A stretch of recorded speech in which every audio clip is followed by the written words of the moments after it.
Dis-moi qui tu fréquentes et je te dirai qui tu es. Vous l'avez sûrement deviné, ce soir nous parlons des amis, pas des nôtres, mais ceux de nos enfants. Si en tant que parents, nous sommes leurs premières influences, les amis deviennent de fait les influences extérieures parce que les enfants sont amenés à se détacher de nos jupes et à se socialiser. Maintenant, comment en tant que parents se positionner vis-à-vis des amitiés de nos enfants? Faut-il se mêler de leurs choix amicaux? Comment poser les balises de sécurité? Restez des nôtres, nous allons tenter des explications à ces questions en première partie de cette édition avec le concours de nos experts. Dans cette édition, nous allons également faire un gros plan sur l'anémie. Ce sera dans notre rubrique mots d'enfant. Et vers la fin, nous prendrons le cri de cœur d'un parent.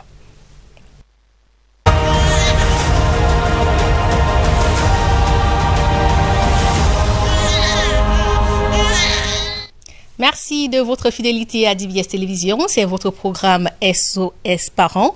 Ce soir, on s'intéresse aux fréquentations de nos enfants, précisément de leur cercle amical. Pour en parler, nous recevons Monsieur Ngepi Ndongo Donald. Bonsoir. Bonsoir, madame. Bienvenue sur le plateau de SOS Parents. Merci. Vous êtes conseiller principal d'orientation scolaire, universitaire et professionnelle. Vous êtes par ailleurs le promoteur de NND Conseil. Dites-nous en quelques secondes, c'est quoi NND Conseil? NND Conseil, c'est une plateforme numérique pour le moment qui vient en aide aux parents qui ont des difficultés dans l'encadrement de leurs enfants. Parce que vous savez, il y a matière à s'y intéresser. De plus en plus, on voit des enfants qui se caractérisent, qui s'illustrent, j'allais dire, par des comportements qu'on qualifierait de déviants, et les parents ont réellement besoin d'aide. Donc, NND Conseil, c'est une plateforme virtuelle qui propose donc de venir en aide à ces parents-là. L'école est le premier endroit où l'enfant entre véritablement en contact avec ses pairs. De cette rencontre naît parfois des affinités. Quel rôle ont ces premières relations sociales pour les enfants? Il faut dire ici qu'avant l'école d'abord, il y a une première socialisation qu'on appellerait socialisation primaire. Mais l'appartenance de nos enfants à des groupes d'amis participe de la socialisation secondaire. Et comme vous l'avez dit, celle-ci prend effet à partir des premières interactions de l'enfant avec des personnes étrangères à son cadre de vie restreint, notamment ses parents, ses frères et sœurs, ses oncles. À l'école, l'enfant va se lier d'amitié avec des amis, ça peut être une, deux, voire trois personnes en fonction de ses affinités. Et ensemble, ils vont donc former un groupe d'amis ou un groupe de pairs. Donc, il est tout à fait normal que nos enfants soient dans un ou dans plusieurs groupes d'amis. Maintenant, il faut savoir que le groupe d'amis a plusieurs fonctions. Premièrement, il octroie à l'enfant un sentiment de sécurité, parce qu'à l'intérieur du groupe, l'enfant se sent en sécurité. Deuxièmement, le groupe remplit une fonction affective, parce qu'il se sent aimé, accepté. Il assouvit également le besoin d'appartenance de l'enfant. C'est un besoin primaire, ça il faut le dire également. Le groupe aussi a une fonction pédagogique, parce qu'au travers des interactions avec les autres membres du groupe, l'enfant apprend. L'enfant apprend à partager. Quand à la récréation, on partage un bout de beignet, il apprend à donner, à recevoir. Il sait également faire la part des choses. Donc, de façon globale, on peut dire que le groupe aide à socialiser l'enfant. C'est ce qu'on peut dire d'entrée de jeu. Et comment est-ce que les parents peuvent préparer l'enfant à ce premier contact avec les enfants qui n'ont pas forcément les mêmes valeurs que lui? En réalité, le parent est le premier gendarme. Premier gendarme, pourquoi? Parce que il est la première personne à être en contact avec l'enfant. Il connaît mieux son enfant que les autres. Alors, comment préparer l'entrée? Il faut communiquer avec l'enfant. Et communiquer ne se résume pas seulement à l'action de parler, parce qu'il y a une différence entre communiquer et parler. Ça va bien au-delà. La communication commence par l'observation, par la présence. Les parents doivent être présents pour leurs enfants, surtout pour ceux-là qui entrent à l'école, donc qui abordent la socialisation secondaire. Il faut être présent, il faut observer l'enfant, les bons changements. Qu'est-ce que l'enfant aime, qu'est-ce qu'il n'aime pas, qui sont ses amis, avec qui est-ce qu'il marche, qu'est-ce qu'il fait. Donc voilà comment est-ce que le parent peut amorcer cela avec son enfant, parce qu'il faut accompagner l'enfant dans toutes ces interactions-là afin qu'il ne se perde pas. Pourquoi? Parce que chaque enfant vient de familles différentes et chaque famille a ses valeurs. Il ne faudrait pas que de votre vie, vous savez, on dit souvent la nature a horreur du vide. Il ne faudrait pas qu'à cause de votre vie, des vides que vous avez laissés, un autre enfant en vient à remplir ce vide-là par d'autres valeurs qui ne sont pas les vôtres. Donc il faut déjà prendre conscience de cela et puis chercher à savoir qu'est-ce que l'enfant apprend à l'école. Au-delà de l'école, qu'est-ce qu'il se dit avec ses amis? Donc, ça commence par des petits questionnements. C'est qui ton ami? Vous faites souvent quoi? C'est qui son parent? Ils vivent où? Des petites questions comme ça auxquelles ils vont vous répondre, ces enfants-là. Et puis, vous allez pouvoir noter, prendre des notes, savoir qu'en réalité, mon enfant marche avec quelqu'un qui est de bonne moralité ou pas, et puis prendre des dispositions. Colin Bekatal est avec nous. Bonsoir. Bonsoir, Di. Vous avez fait une analyse sur les fréquentations des enfants. Vous avez recueilli le témoignage d'un monsieur dont un proche a vécu une mauvaise expérience. C'est un élément que vous avez réalisé avec le concours de Thierry Célanet, Cyril Nantion et Eliane Ndeni.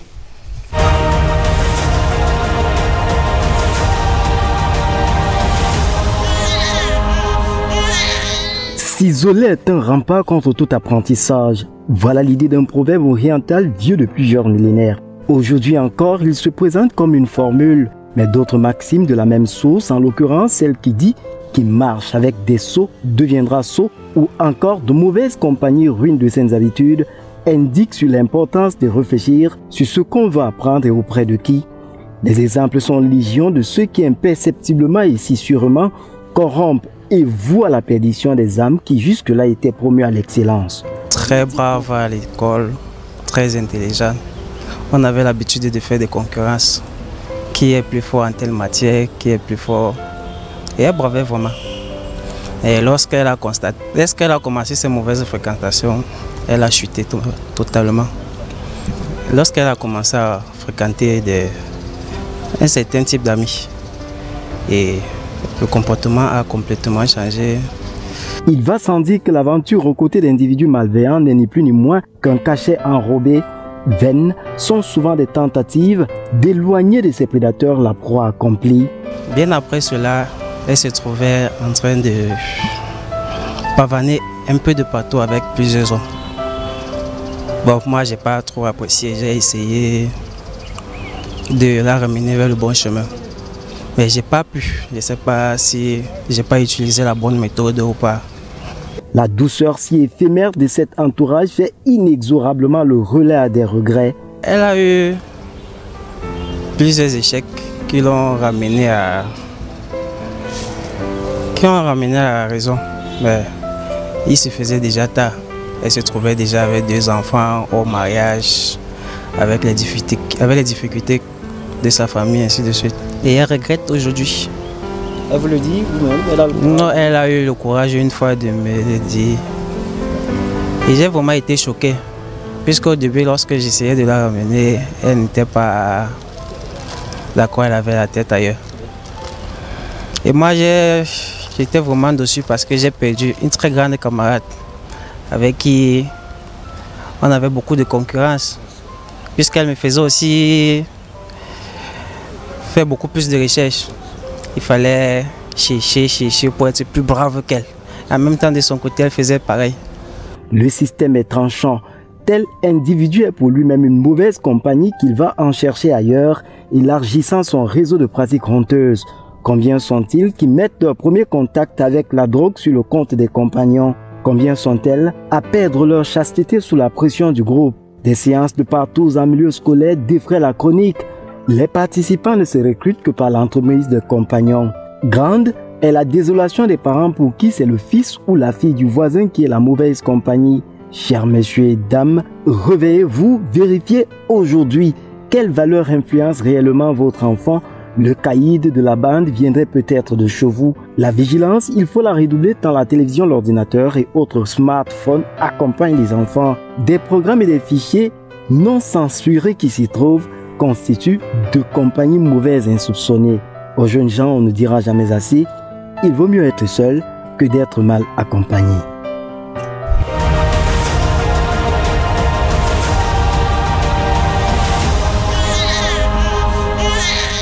Merci d'être avec nous sur DBS Télévision. C'était là le reportage de Colin Bekatal. Colin, vous avez relevé que la télévision fait partie des compagnies des enfants. Oui, en effet, Adi. Malheureusement, c'est, n'est-ce pas, l'ennemi le moins soupçonné. Voilà, c'est pas tant un poste de téléviseur qui cause un problème, mais c'est des programmes qu'on y propose lorsqu'ils ne sont pas censurés. la télévision, c'est une communication à sens unique. On a l'impression, celui qui la regarde, n'est-ce pas, la subit.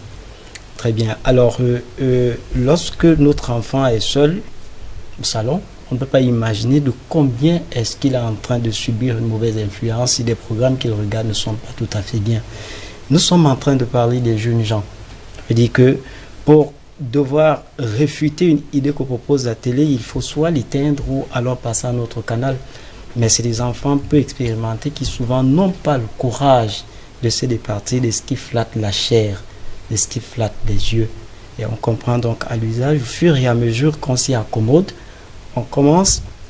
on se laisse forcément influencer par les pensées néfastes de cette télévision. Et on sait que si les pensées sont influencées, les manières d'agir aussi seront influencées.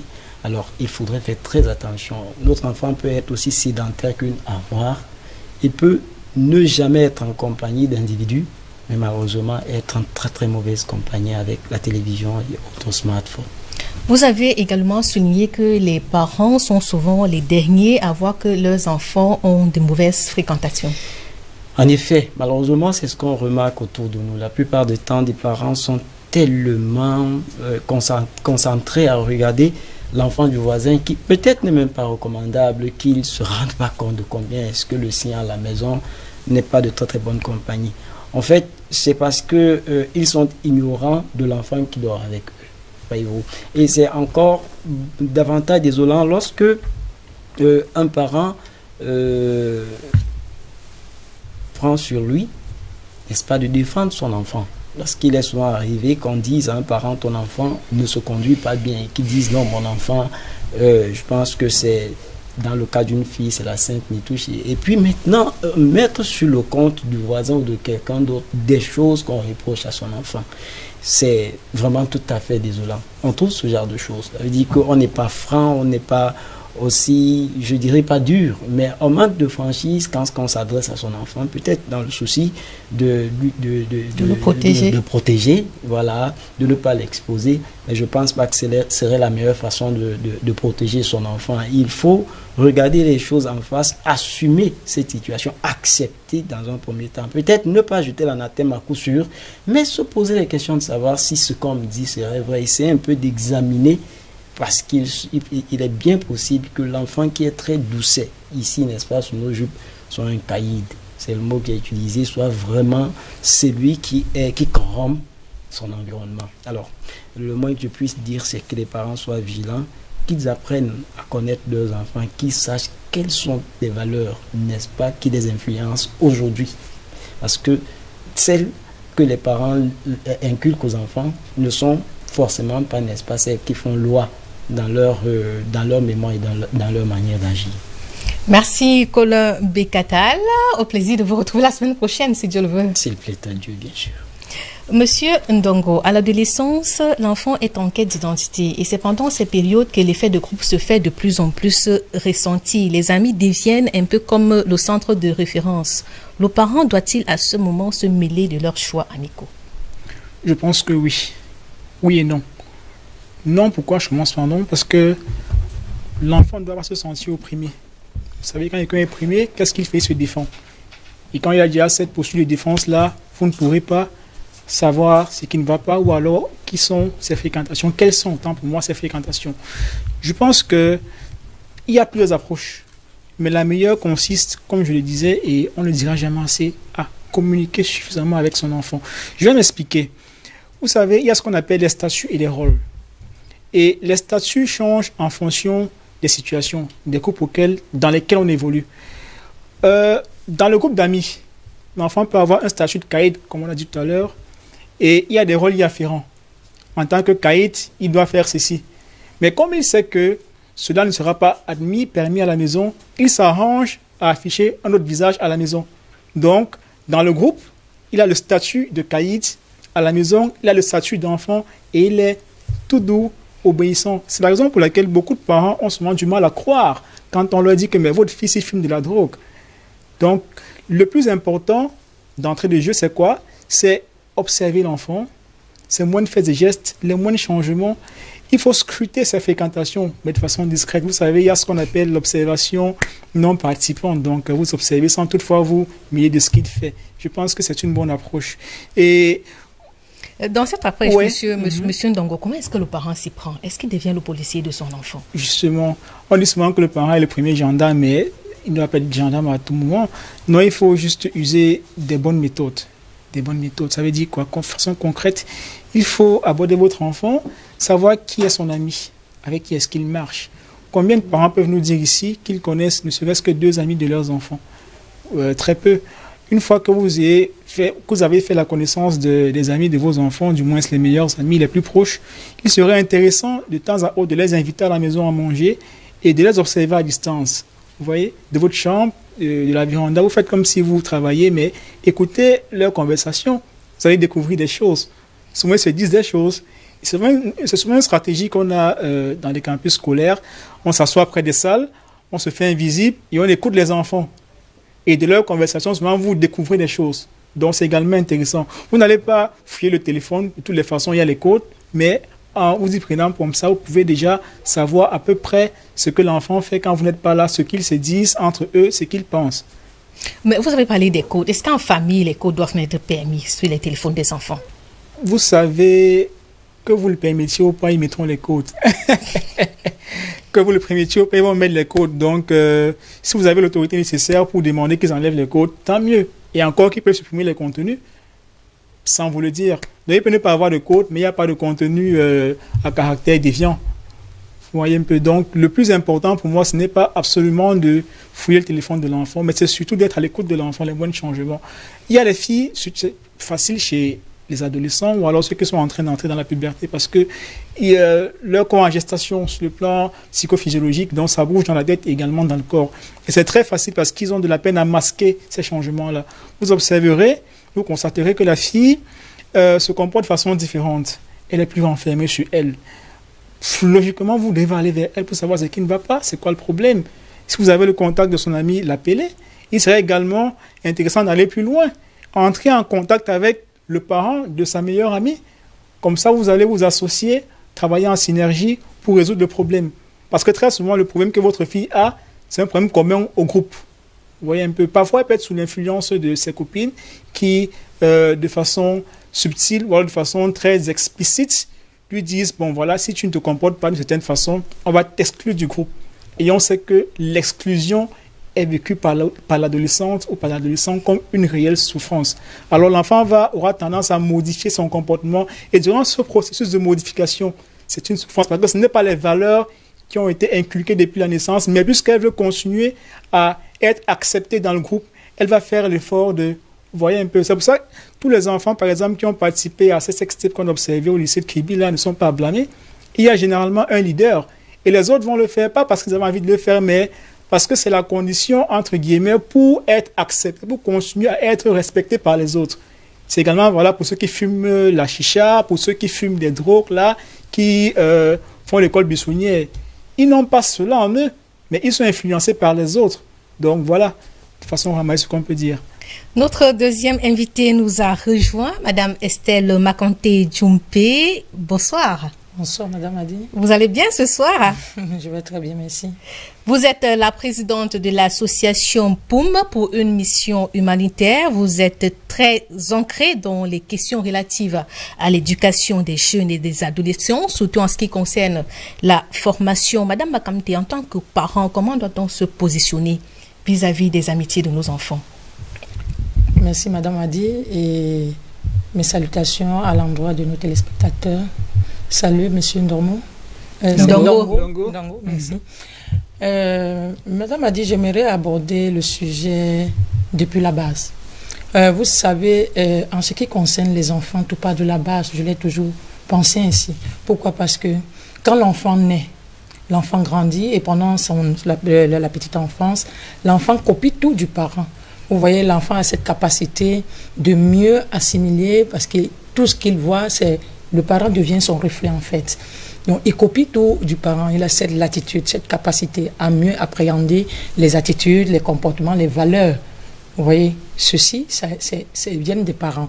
Alors, quand il entre déjà quand il va à l'école, au niveau de la garderie, vous constatez l'enfant copie un autre type de comportement. Pourquoi? Parce que quand il arrive à l'extérieur, l'école lui apprend un certain nombre de choses. Et quand l'école lui apprend, c'est plus facile encore pour lui. Il a cette donc capacité qu'il a développée au fur et à mesure et ça lui permet de mieux comprendre le monde dans lequel il vit et de pouvoir aussi interagir dans ce monde-là. Alors, arrive donc la période de l'adolescence. C'est alors l'étape la plus difficile, la plus compliquée, parce que l'enfant ne doit plus simplement copier des parents, ni encore de ses enseignants ou de ses encadreurs, mais il doit copier de ses amis. Alors, qu'est-ce qu'on fait? Il faudrait déjà que le parent, depuis la base, ait développé avec l'enfant, auprès de l'enfant, ou alors avec l'enfant, une certaine confiance et un certain respect. Vous voyez un peu. Si l'enfant se sent en confiance à partir du dialogue, la façon dont le parent parle avec son enfant à la maison, je crois que même au niveau de l'adolescence, l'enfant va continuer à garder ces valeurs-là. Alors, à un moment donné, l'enfant, on va constater aussi un léger changement. Parce que l'enfant, quand il est adolescent, il y a des choses qui arrivent et chez ses pairs, il constate, il a l'impression, vous voyez, c'est la différence. Il a bien besoin de connaître ce qui se passe. Et à la maison, du coup, l'enfant devient un peu agressif. L'enfant commence à s'opposer à ce que lui disent les parents. Ça devient un peu compliqué. Mais alors, est-ce que c'est mal? Nous n'allons pas toujours voir le mauvais côté de la chose. Pourquoi? Parce que ça montre déjà que l'enfant commence à atteindre une certaine maturité. Il a la capacité de dire ce qu'il pense. C'est le contraire qui devrait même plutôt nous inquiéter. Mais seulement, c'est pas parce qu'il s'oppose déjà aux valeurs des parents qu'on va penser qu'il est en train de faire qu'il est sur la bonne voie. Qu'est-ce qu'on fait? Le parent va continuer. Au lieu de devenir un gendarme pour son enfant, le parent va continuer à remettre son enfant en confiance et à respecter, à garder le même pas en matière de respect de l'enfant. Ça permettra. C'est pas parce que Mme Akamte s'est frottée à Adi que absolument c'est que Adi a fait de mauvais. Mme Akamte va l'assimiler ou alors va le garder. Pour ma part, je laisse l'enfant fréquenter Adi. Mais je parle avec l'enfant de ce comportement qui est reprochable chez Adi. Vous voyez un peu. Oui, je voulais en venir parlant de ces relations toxiques. Mais avant, Madame Makamte, pourquoi est-ce que les jeunes ont ces besoins de se réfugier chez leur père? C'est-à-dire quand il a peut-être un problème, il veut découvrir la sexualité, il veut parler, il ne le fait pas facilement avec ses parents. Il retrouve toujours refuge vers les pères. Mais c'est justement parce que les pères sont plus à l'écoute que les parents. Parce qu'à la base, il n'y a pas eu donc cette confiance qui a été beaucoup plus enrichie. Si l'enfant sent que j'ai confiance, mon père a confiance en moi, j'ai confiance à mon père. Mon père ne doit pas regarder tout de manière taboue. L'enfant va s'exprimer. Et quand l'enfant s'exprime, à vous de l'éduquer. Quand je parlais tout à l'heure, je voulais parler tout à l'heure de dialoguer avec l'enfant et lui parler du mauvais côté de ci ou de ça. C'est pour préparer l'enfant. Maintenant, vous avez parlé avec l'enfant. Vous donnez donc la liberté à l'enfant de faire lui-même ses constatations. Alors, c'est pas parce que je suis avec des mauvaises fréquentations que absolument tout ce qu'ils font de mauvais serait aussi mauvais. Parce que moi, on m'a mis face à mon destin. Qu'est-ce que j'ai appelé? Est-ce que je trouve? Mon parent m'a déjà dit ceci. Voilà le bon côté, voilà le mauvais côté de la chose. Alors, si tu veux être avec tel ami, voilà comment est-ce que ça peut se passer. Et l'enfant maintenant va choisir. Qui vous dit? Peut-être parce que l'enfant a déjà une certaine capacité de distinguer le bien du mal, il deviendra même celui-là qui ira changer les autres. Vous avez certainement, Mme Makamte, été au parfum des sextapes de Kribi et des autres dérives qu'on a observées chez les jeunes ces derniers temps. Est-ce que vous avez le sentiment qu'on c'est à mettre au compte de l'effet de groupe? Pas toujours. Pas toujours. Si déjà nous disons à la base, on doit pouvoir mettre l'enfant en confiance, parler avec l'enfant, lui parler du mauvais côté. L'enfant ne serait pas forcément celui-là qui ira copier et dire parce que je veux facilement, absolument faire partie de tel groupe, je dois absolument faire ce que me demande le groupe. Il y a eu quelque chose qui a cloché depuis le départ. Alors à nous parents, à partir de maintenant, de prendre nos responsabilités en main. Vous voyez le sexe. Nous avons parfois l'impression que nous avons parfois l'envie de faire comme si la sexualité ne fait pas partie de la vie. Mais ça fait partie de la vie. Parlons-en avec nos enfants, sans tabou. Alors, l'enfant saura ce qu'il a à faire. Permettez-moi d'entrer même dans ma vie privée. Moi, je parle avec mes enfants du sexe, de la sexualité. Alors, si je dois parler de la sexualité, ma fille sait que si je tente ceci, c'est mauvais. C'est pas bon pour moi. Et elle me fait, nous faisons parfois même des alliances. Maman, non, c'est après le mariage. Maman, comme ça, Dieu me bénit le mariage. Parce qu'elle a compris que c'est pas en s'égarant qu'elle va tomber sur un bon mari. Par contre, si elle se garde pure, elle reste une femme digne, elle sera beaucoup plus appréciée, aimée, respectée par son conjoint. Pourquoi chaque parent ne peut pas faire ça? Non, mais mon papa ne m'a pas parlé de sexualité. Et je parie que si j'avais cette éducation, il y a un bon nombre de choses que moi aussi je n'aurais pas fait. Monsieur Ndongo, je reviens à vous. Comment réagir face à un ami qu'on trouve toxique pour son enfant? Le parent ou l'ami en question? Ou le parent. Comment le parent doit-il réagir? Je pense que le parent a plus de chances de modifier le comportement de son enfant que celui de son ami. Et pour cela, il faut faire évoluer la relation avec votre enfant. La relation que vous aviez avec le petit junior qui a 5, 6, 7, 8, 9, 10 ans, où vous étiez le papa méchant qui fouette, ne sera pas la même quand il aura 14 ans, 15, 16 ans. Vous vous amusez même, il bagarre avec vous. Parce que même physiquement, il est plus fort que vous, vous avez vieilli. Il faut faire évoluer votre relation. À un certain âge, il faut savoir briser certains tabous. Présenter la société telle qu'elle est. Dire des choses de façon vraie, de façon crue, ça permettra à l'enfant d'intégrer cela et puis de faire ses propres choix. Parce qu'il devient adulte, il atteint l'âge de la maturité. En psychologie, on dit la maturité s'acquiert à 16 ans. À 16 ans, l'enfant a déjà la capacité de comprendre et de faire ses propres choix. Alors, un sujet, par exemple, tel que la sexualité, si vous constatez que votre enfant a des comportements sexuels déviants, vous n'aurez pas à le fouetter, vous n'avez pas à le fouetter. Ça n'aura aucun impact puisque son corps réclame cela. Ce sont des pulsions sexuelles, c'est normal. Vous comprenez un peu. Maintenant, c'est la façon dont il va gérer les pulsions qui va dépendre, qui va déterminer s'il se comporte bien ou pas. Alors, parlez-lui de sexualité. Vous abordez ce sujet avec lui. Vous avez plus de chances de réussir à modifier le comportement de votre enfant que d'agir sur son ami. Maintenant, si vous voulez absolument agir ou alors causer avec son ami, l'idéal serait d'abord de commencer par votre enfant, ensuite de le réunir à deux. Et surtout ne pas porter un regard critique. Essayez de les comprendre. Sur les deux. Essayez de les comprendre d'abord. Mais pourquoi tu fais ça? Qu'est-ce qui te pousse à faire ça? Et très souvent, vous verrez, quand vous interrogez ce genre d'enfant, qu'il a une profonde souffrance. Parfois, c'est des enfants abandonnés. Des enfants dont les parents sont absents, complètement absents. Et puis, il n'a aucun repère. Que faire? Vous allez trouver même que vous allez être celui-là qui va faire prendre conscience à son parent du fait que mais ton enfant souffre. C'est parce que tu n'es pas là, parce que tu es comme ci, comme ça, qu'il souffre. Il y a des parents, vous savez, les enfants ont plusieurs façons de s'exprimer quand ils souffrent. Quand un enfant souffre, quand c'est dans la douleur, il choisit sa façon à lui de s'exprimer. Et puis, il faut se dire, chaque groupe établit ses normes, ses règles. La norme établie dans un groupe ne peut être différente de celle de la société. Il y a des groupes où il est de bon ton, il est exigé de fumer. Pour faire partie de ce groupe-là, il faut fumer. Qui établit, parfois on ne sait pas trop. C'est des normes implicites. C'est comme ça.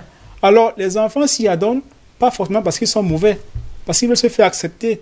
Et c'est plus grave quand le parent qui aurait pu jouer le rôle de régulateur est absent. Donc, j'insiste, je ne dirai jamais assez, il est important pour chaque parent de communiquer et d'améliorer la relation, de la faire évoluer, cette relation-là avec son enfant.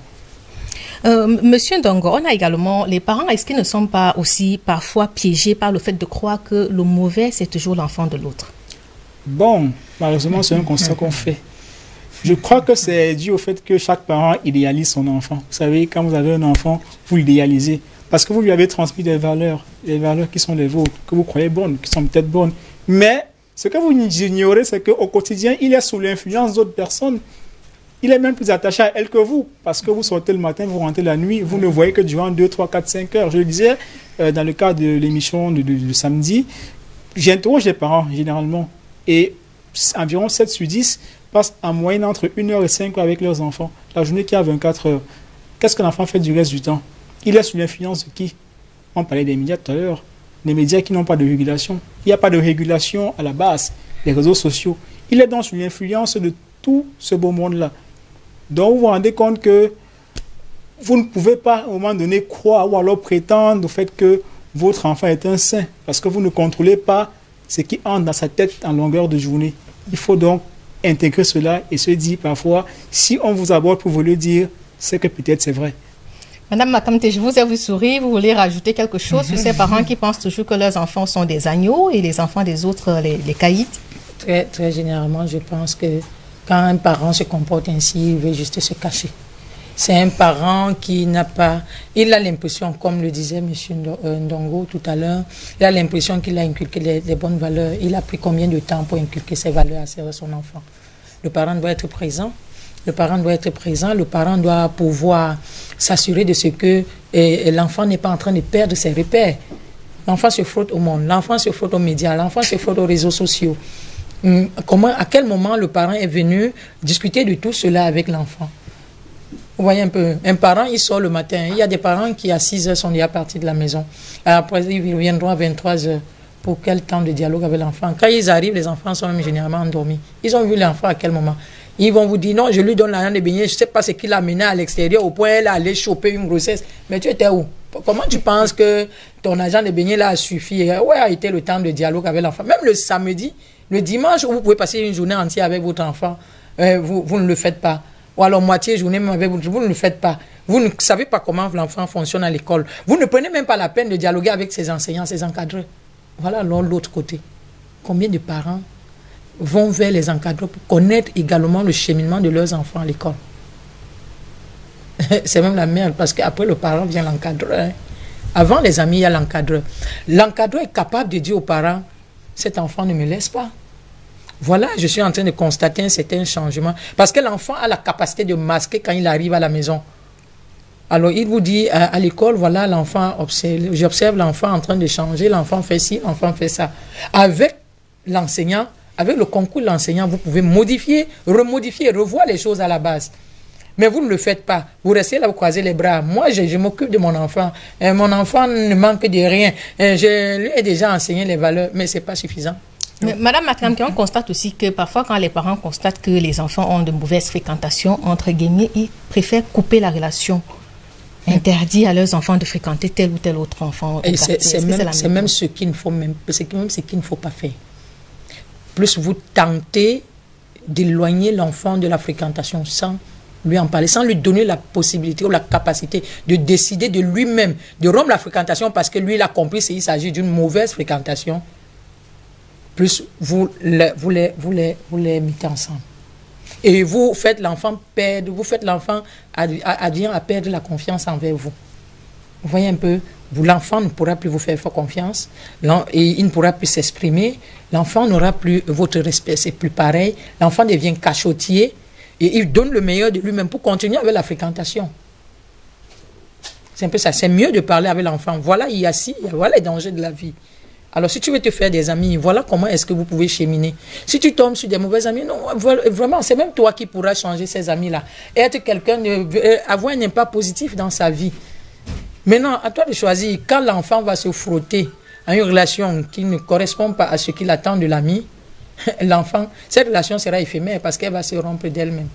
Monsieur Ndongo, vous vouliez réagir sur un point? Oui, madame a soulevé 2 éléments très pertinents. Premièrement, le fait que les parents n'ont pas le temps pour leurs enfants.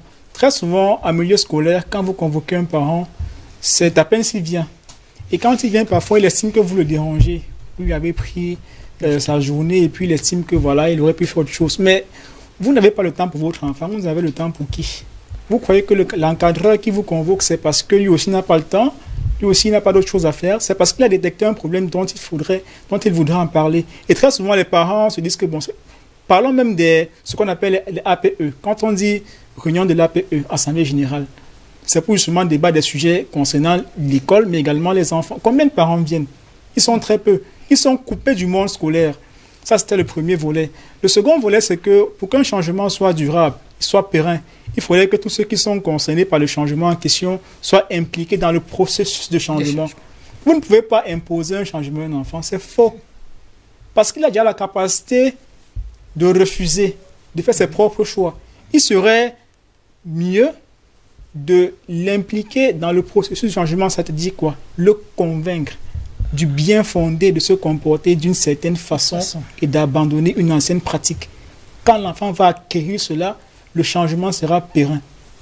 Avec l'arrivée des réseaux sociaux, M. Dongo, il n'est pas du tout évident pour les parents de surveiller, de contrôler les fréquentations de leurs enfants. Comment faire? Oui, c'est une problématique d'actualité. Avec tout ce qu'on voit, il n'est pas évident. Vraiment, moi, je recommanderais aux parents de ne pas donner les téléphones Android trop tôt à leurs enfants. Ça, c'est la première mesure vraiment de régulation. Il faut éviter le plus possible. Mais quand cela s'impose, parce qu'aujourd'hui on parle de e-learning, vous pouvez, parce que je ne vois pas vraiment de façon concrète à quoi sert un téléphone à un enfant de 12, 13, 14, 15 ans. Peut-être le week-end, oui, s'il veut se divertir. Vous pouvez par exemple installer un ordinateur à la maison, il peut faire ses devoirs et envoyer à l'enseignant. Parce que le téléphone, il y a tout dans le téléphone. Et il est justement difficile d'avoir accès au téléphone de l'enfant quand il n'est pas là pour voir ce qu'il consulte. Il y a de tout. On parlait du phénomène de porte-monnaie magique. Les enfants ne veulent même pas. Mais on les assaillit. C'est du martèlement, voyez un peu. C'est de la propagande. Multiplication d'argent, 505 000, tous les jours en longueur de journée. Un jour, il va y aller par quoi? Par curiosité. Et quand il y va par curiosité, il est tout naïf. Vous voyez, il est naïf. Et puis bon, j'essaye un peu. Et puis avec 5 000, 000. Après 5 000, 50 000. Mais il va prendre goût. Ça crée l'addiction. Et puis un beau matin, vous découvrez qu'en fait, que votre enfant est déjà dans un processus qui vous dépasse. Mais comment est-on arrivé là? C'est par le téléphone. Il faut, je pense, à un moment donné, si c'est nécessaire que votre enfant ait un téléphone, vraiment causer avec lui. Être présent. Demander ce qu'il consulte. Il ne vous le dira pas, mais lui présenter le bon et le mauvais. On parle maintenant de résilience à la Covid-19. La Covid-19 nous a permis de comprendre qu'avec le téléphone, on peut se faire beaucoup d'argent. On peut travailler à distance. Apprenez à votre enfant à travailler à distance, par exemple, à profiter des outils numériques, justement, pour se faire de l'argent, pour apprendre, qu'à aller sur des sites peu recommandables. C'est ce qu'il faut apprendre également. Présenter le bon côté de la chose et essayer de mettre... je vais dire de reléguer au dernier plan tout ce qui est mauvais.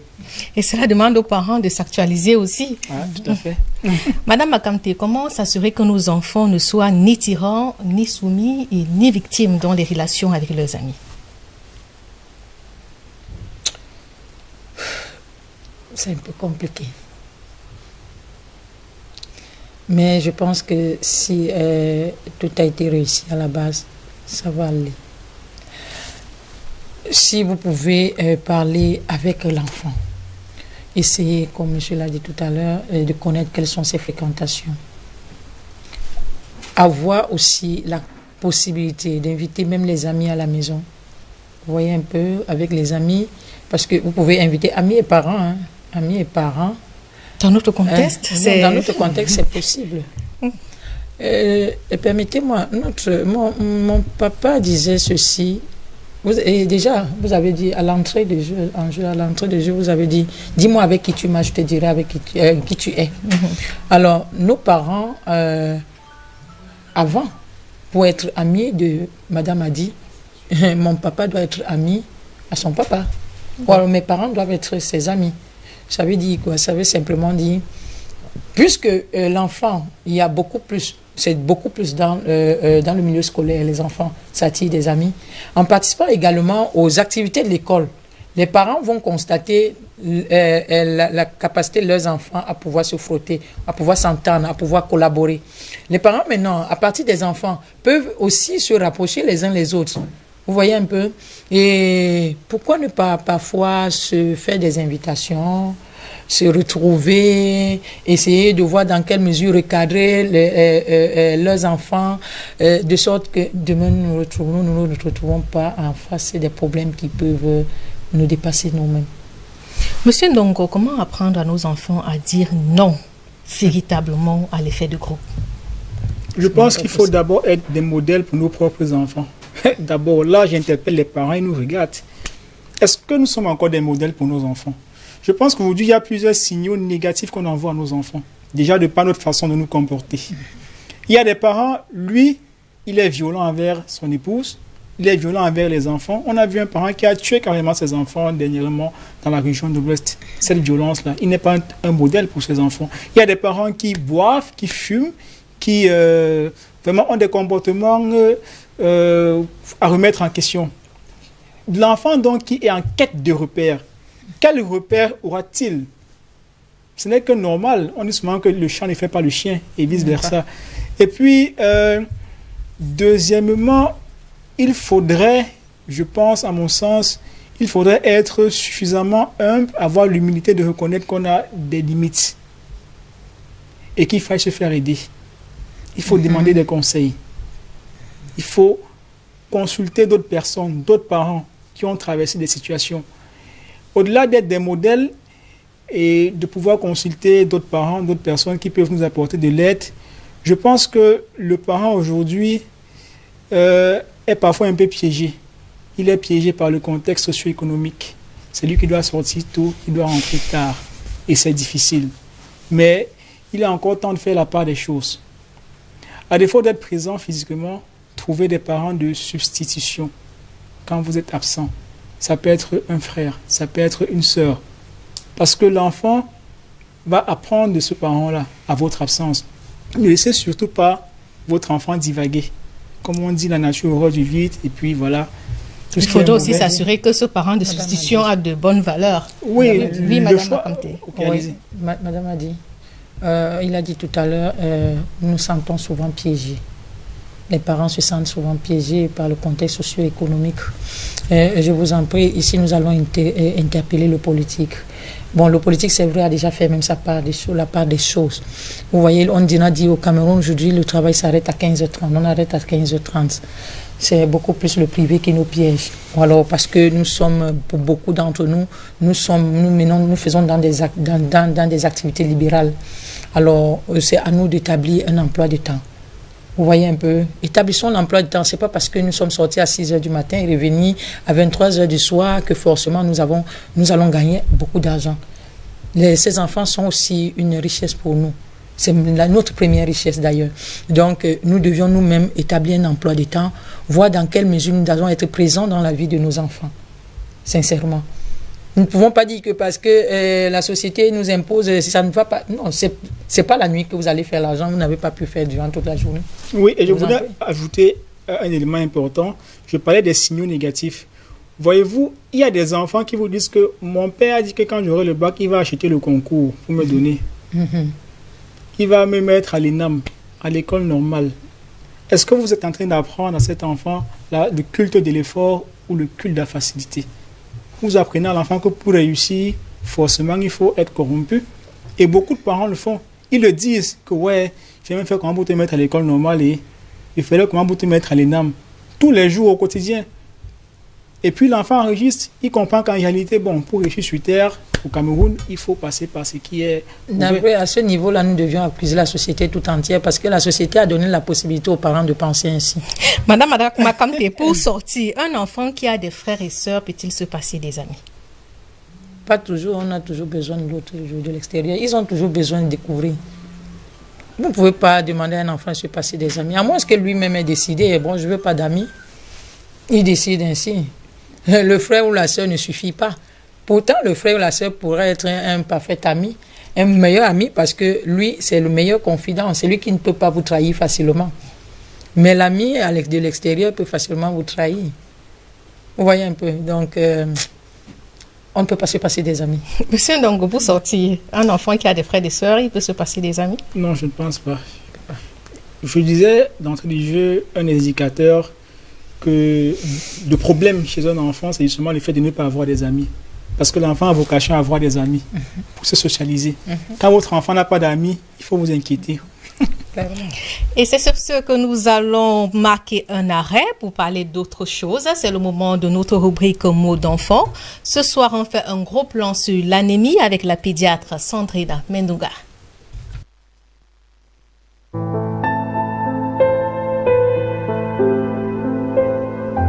L'anémie est une diminution du taux de sang dans le corps humain. Le sang que nous savons est constitué des globules rouges et qui transporte les nutriments et l'oxygène pour nourrir nos cellules. Donc lorsqu'on a une baisse de ce taux de sang, on développe des signes cliniques et biologiques, et notamment ce qu'on appelle en gros l'anémie. C'est un problème préoccupant de santé publique au niveau mondial parce qu'il concerne toutes les régions du monde.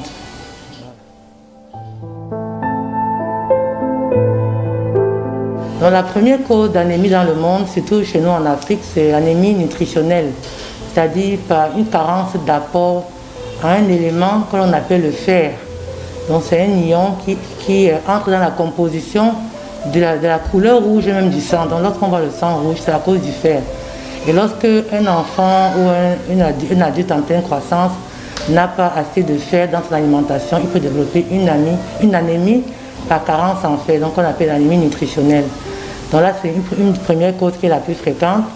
On peut aussi avoir une anémie après une infection, c'est-à-dire que c'est l'infection grave qui entraîne l'anémie. Par exemple, le paludisme grave, une infection dans le sang qui est grave, peut entraîner l'anémie. On peut aussi avoir une anémie, il peut dire constitutionnelle, ça veut dire que l'enfant naît avec un défaut génétique sur ses globules rouges. Et ici en Afrique, on a beaucoup ce qu'on appelle la drépanocytose. Souvent au quartier, on dit que les enfants là, sont émaciés, ils ne grandissent pas bien, ils sont tout le temps transfusés. Donc ça c'est une cause d'anémie, une anémie avec laquelle on naît. Maintenant, comme autre cause d'anémie, anémie même par intoxication, par exemple au plomb, au mercure, ou alors un médicament, ça peut être une anémie par intoxication. C'est un peu plus rare, mais il faut toujours y penser selon le contexte pendant la consultation de l'enfant. On peut aussi avoir une anémie secondaire à un cancer. Ça veut dire que l'anémie en soi, ce n'est pas la maladie. Il y a des rares causes d'anémie maladie, mais l'anémie, c'est une conséquence d'une maladie. Par exemple, dans le cancer, on peut avoir un cancer, on peut avoir une chimiothérapie qui entraîne une anémie. Ça reste toujours que le patient aura un faible taux de sang lorsqu'on va faire les examens biologiques.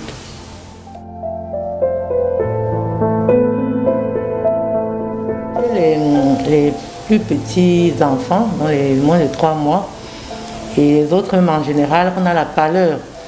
Les mamans remarquent souvent que les yeux de l'enfant sont blancs. La partie rouge des yeux qu'on appelle les conjonctives sont blanches. Elle est blanche. Les mains, les paumes des mains et les plantes des pieds sont plus blancs, donc moins roses que d'habitude. Normalement, ça doit être rose. Donc ça, c'est cliniquement, donc on a un enfant qui peut être pâle. On a un enfant qui peut avoir subitement, surtout là, c'est un peu plus les grands enfants, un peu plus de 5 ans, un défaut d'attention scolaire, c'est-à-dire ou une baisse d'activité.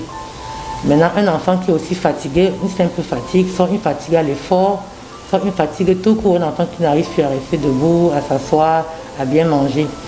On peut aussi avoir des symptômes tels que la peau qui devient très sèche, les ongles qui deviennent cassants, les blessures au niveau des commissures labiales de la bouche là. Souvent, ce sont des signes de carence en fer. Bon, d'autres signes d'anémie, par exemple, un enfant qui a une jaunisse, dont on a parlé la dernière fois, pas forcément nouveau-né enfant, ou alors qui se met à uriner du sang, uriner Coca-Cola ou comme une couleur thé, lors d'une fièvre, ça peut être déjà un signe d'anémie parce que ce qu'on urine jaune foncé comme le Coca-Cola, en fait, c'est le sang qui est en train de partir. C'est le sang qui fait casser. Donc, lorsqu'on voit ça, il faut amener l'enfant à l'hôpital. On peut juger de la gravité de l'anémie parce que l'anémie peut être légère, modérée, sévère. Donc lorsqu'on a une anémie légère à modérée et qui est tolérée par le patient, parce qu'on peut avoir une anémie modérée mais le patient ne tolère pas, là il faut aller dans les plus grands moyens. Donc on va avoir une anémie légère à modérée, là on peut donner juste une supplémentation en fer. Il y a beaucoup de supplémentation de composition à base de fer dans le marché, que ce soit injectable ou en sirop. On peut aussi, pour le traitement, donner une transfusion sanguine quand l'anémie est déjà sévère ou modérée et mal tolérée par le patient. On peut aussi, pour éviter que l'anémie peut-être persiste ou s'aggrave au cours d'une maladie, comme on a dit, on peut bien traiter la maladie en question. On a dit si l'enfant a un paludisme, il faut bien traiter le paludisme.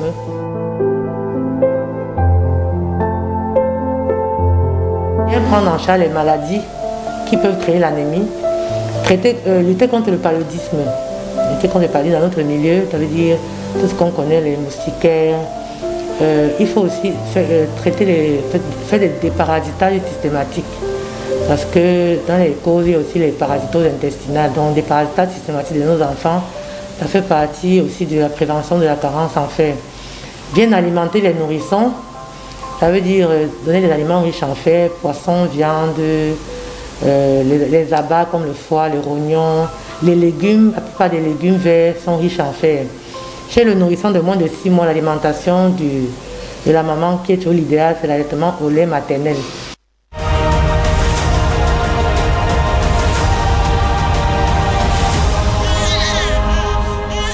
C'était notre rubrique mots d'enfant avec la pédiatre Sandrine Mendunga. Place à présent au cri de cœur.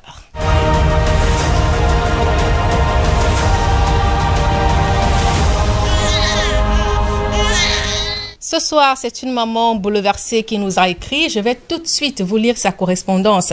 Je suis une fidèle téléspectatrice de SOS Parents. C'est une émission que j'apprécie particulièrement. Et en tant que parent, je me suis beaucoup améliorée. Je vous écris ce soir parce que je n'arrive plus à trouver le sommeil. Mon fils aîné me rend la vie dure. Il a 12 ans et est en classe de 5e. Il s'est mis en tête qu'il doit aller vivre chez son père, avec qui je n'ai pas du tout de bonnes relations. Il nous a tourné le dos depuis que l'enfant avait 2 ans. À l'époque, il avait essayé de le prendre de force. Je m'y étais farouchement opposée. Il a refait sa vie, moi aussi. Sauf que ces derniers temps, mon fils multiplie les fugues pour le retrouver. Il se réfugie chez ses grands-parents. La dernière tentative remonte à 4 jours. J'ai failli mourir de peur et c'est comme ça tout le temps. On m'appelle pour me dire qu'il a quitté la maison. Je suis inquiète car il peut tomber dans de mauvaises mains. Vu son comportement, mes proches me demandent de le laisser partir. Mais connaissant son père, j'hésite. Mon fils a un caractère difficile. Il est allé jusqu'à falsifier ses notes. Si son père le récupère, je crains ne plus jamais le revoir. Aidez-moi avec vos précieux conseils. J'aime énormément mon garçon. Je l'ai amené chez un pasteur pour des prières.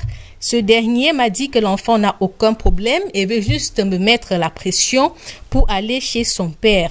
Je suis impatiente de suivre vos conseils. Merci et bon vent à l'émission. Monsieur Ndongo, quel est votre premier commentaire après avoir suivi ce cri de cœur? Mon premier commentaire, c'est quoi? Madame, vous nous suivez, vous êtes attachée à votre enfant, on le comprend, mais vous avez peur de le perdre. Ce cri d'alerte, ce n'est pas le cri par rapport à l'enfant, c'est par rapport à elle, la mère.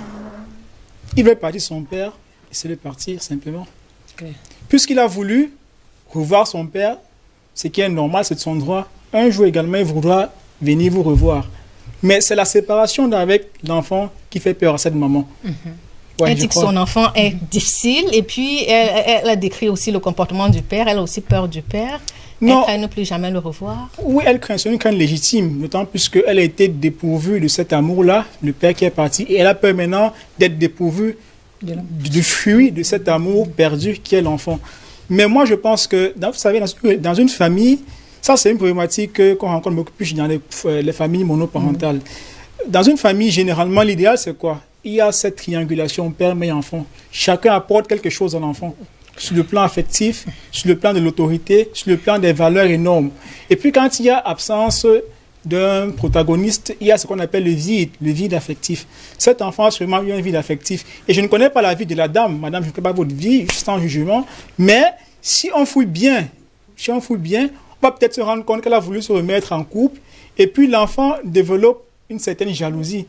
Il perd là son objet d'affection. Je dis que il y a quelqu'un qui veut voler, hein? Voyez un peu, parce que ça met un peu comme sa propriété. Et il est déjà adolescent. Donc, je ne dis pas que c'est le cas, mais moi, je conseillerais à cette dame vraiment de prendre son courage et puis de laisser l'enfant aller voir son père. C'est un enfant, il est déjà grand. Il peut prendre la moto, non? Il a 12 ans. Oui, s'il veut voir sa mère, est-ce qu'on va l'enchaîner? Il viendra vous voir, madame, c'est pas un souci. Je ne vois pas où est le mal. Madame Makamte, vous êtes d'avis qu'elle doit le laisser partir? Non, elle doit le laisser partir. Ça, c'est l'égoïsme de nous femmes. Elle doit le laisser partir. Il y a un vide, l'enfant ressent un manquement quelque part. Et c'est même mieux de le laisser partir. Si elle sait que son monsieur est difficile, que l'enfant aille faire face à cette difficulté. Voilà. Vous voyez un peu. Et aussi, l'enfant développe déjà beaucoup plus de côté négatif. Donc, elle ne peut plus supporter cet enfant. Il faudrait que le père aussi entre en jeu. Et je pense que peut-être c'est en partant, en allant chez le père, que l'enfant va pouvoir retrouver même ses repères. Et tous ensemble, ils verront comment faire pour mieux encadrer cet enfant. L'enfant a déjà la capacité d'aller chez la mère quand il veut, d'aller chez le père quand il veut. Alors si le père peut lui ouvrir ses portes, mais pourquoi est-ce que l'enfant n'ira pas là-bas? C'est très difficile pour nous femmes de nous détacher des enfants parce que nous les aimons. Mais c'est encore bien si nous voulons le bien de ces enfants-là. Qu'elle le laisse partir. Et cet enfant qui multiplie les fugues à la moindre contrariété, est-ce qu'il ne pourrait pas récidiver là-bas chez son père? Ce qui est certain est que elle pourra en parler avec le père. Et des dispositions se seront mises sur pied, alors seront prises pour que l'enfant ne puisse plus retomber. Ça va leur permettre même de dialoguer avec l'enfant pour savoir ce qui ne va pas en réalité. Il y a quelque chose qui ne va pas avec cet enfant. Donc les parents ont encore cette capacité de pouvoir récupérer leur enfant. Il n'a que 12 ans. Monsieur Ndongo, comment réagit quand l'enfant préfère l'autre parent? C'est compliqué parce que chacun est attaché à son enfant, chacun a développé une relation exclusive avec son enfant. Mais qu'est-ce qu'on peut y faire? C'est la vie. Il faut simplement laisser la possibilité à l'autre parent également de voir son enfant. Je ne dirais pas que c'est de l'égoïsme, mais c'est de l'attachement. Elle est attachée à son enfant. Elle ne veut pas le laisser partir. Mais, comme madame a dit, cet enfant peut venir vous rendre visite quand il veut. Il est déjà grand. Donc, et également, je me dis, ça permettra peut-être à cette dame, une fois que l'enfant sera parti, de se remettre en question. Ça permettra également au papa d'essayer de résoudre le problème à sa façon. Chacun a quelque chose à apporter. L'éducation, ce n'est pas une personne. Ce n'est pas une éducation exclusive. On doit inclure tout le monde. Donc, vraiment, pour ceux qui pensent que l'enfant préfère l'autre parent, je dirais que eux également, ils ont préféré certainement un parent parmi le père ou la mère. Ils ne peuvent donc pas en vouloir à leurs enfants de préférer un parent. C'est le cycle de la vie. Un enfant même dit à sa maman, tu aurais mieux fait de me laisser à l'orphelinat quand je suis né. Vous allez, elle fera comment? Madame Makamte, quelles sont les balises que cette maman doit poser avec cet enfant si jamais il faille la laisser partir?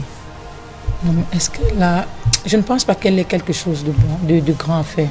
Ce qu'elle a à faire, c'est de parler avec son enfant, lui dire combien elle l'aime, combien elle aimerait encore le garder avec elle, mais puisque c'est son choix, qu'il aille, mais qu'il s'arrange à être un enfant discipliné de l'autre côté.